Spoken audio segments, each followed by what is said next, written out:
Hello and welcome to Street Talk, your voice and your views on the issues on the news. Pakistanis are being urged to boycott next week's election by some of the country's political parties. In a nationwide campaign, the All Parties Democratic Movement, an alliance of around 25,000 opposition groups, say there is no possibility of free and transparent elections while President Pervez Musharraf is in power. The widower of former Prime Minister Benazir Bhutto has said her party is keeping up the option of working with Mr. Musharraf. But his rival Nawaz Sharif initially urged a boycott and later ruled it out, saying it would only leave the field open to Musharraf's allies. Well, Tim in the US emphasizes the importance of the democratic process.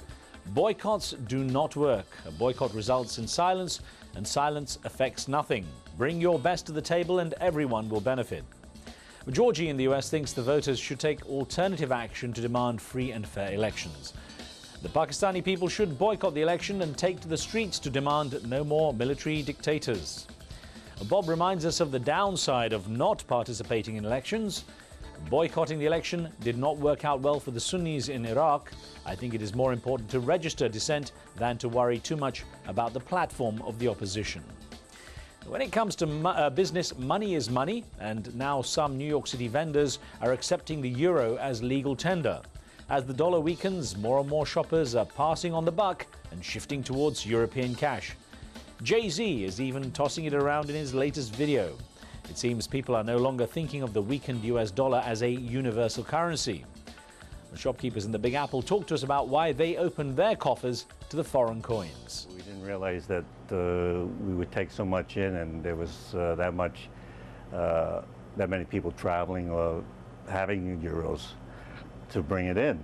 But at Sundays, you'd be surprised at how many euros you get.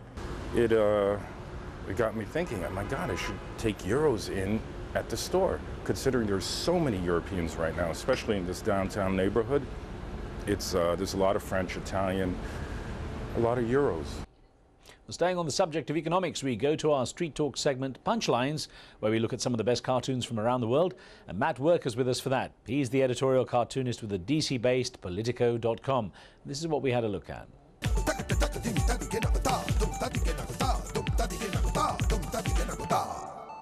Well, Matt, welcome back, and we've got an economic theme this time.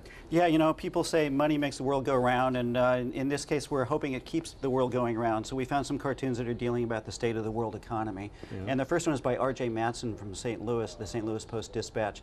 And there's been a lot of news here about defective Chinese toys in the United States, as well as the falling dollar. So R.J. Both of them are unhappy with the fair trade. It seems like a fair bargain, right? Well, the next one here, Economic Stimulus Illustrated, one of yours, has got the world with money making it go around here. Exactly. In Washington, they're trying to figure out how to stimulate the U.S. economy, so they're giving everybody a check basically for $600. And my cartoon is trying to deal with sort of the question of where exactly will that go? And in most cases, it's going into the gas pump. Well, I was going to say they're happy pumping money out of the ground there. Yeah. And the last one here from Parishnath, the National Herald in India, is basically the American economy tied to everyone else. It shows what a happy world economy we have, and we're all tied together. And when the U.S. slips off the cliff, so does Uncle everybody Sam else. is dangling. Yeah, yeah. Well, great to have you back, Matt. We'll talk again soon. Thanks, Riz. Thank you.